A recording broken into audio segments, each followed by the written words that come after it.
Crisis in Iraq. Big developments this evening. President Obama today revealing military action is on the table.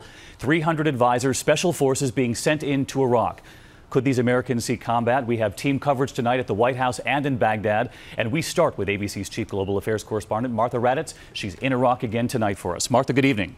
Good evening, David. Clearly, what the president is trying to do is keep this nation in which the United States has invested so much from collapsing while resisting a slide back to war that he tried so hard to end. Tonight, fighter jets launching from a U.S. carrier back over the Iraqi skies, watching the militants on the move.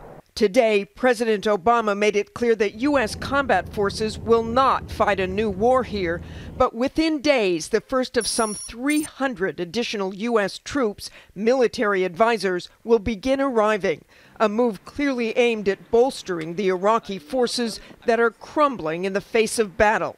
And the president today not ruling out airstrikes. We will be prepared to take targeted and precise military action if and when we determine that the situation on the ground requires it.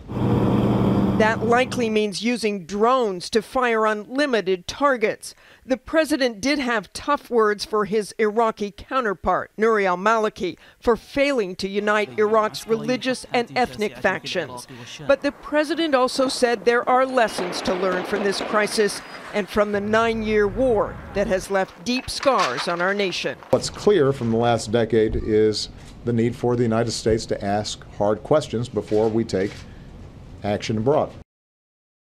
And Martha's with us now from Baghdad. And Martha, we all heard the president say today that he's prepared to send those additional American military advisors. We're talking about hundreds of them. Who are they and what would they be doing? They will actually be special forces, David. The 300 will divide into teams of 12, and they will actually embed with Iraqi military forces, first the headquarters, then a brigade level, to help train them and advise them.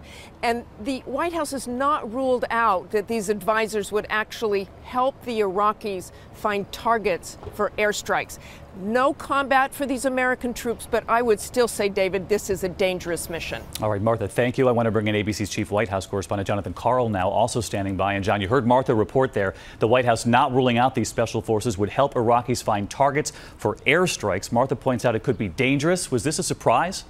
Well, it was in this sense, David. We knew the president was likely to send some special forces to help train the Iraqis, but this is a significantly more dangerous mission than had been widely anticipated. 3 times as many special forces as had been reported. And, David, they will be embedded, as you heard Martha report, with Iraqi forces not just in Baghdad, but also up in northern Iraq. The president, though, faces a real dilemma here. On one hand, he wants no part of going back into Iraq, a war he claims credit for ending. But at the same time, this group, now taking over parts of Iraq, poses a real threat. As a former ambassador to Iraq who served under Obama said today, this group is more formidable than bin Laden's al-Qaeda at the time of the September 11th attacks. All right, tough choices ahead. John Karl, Martha Raddatz, thanks to you both.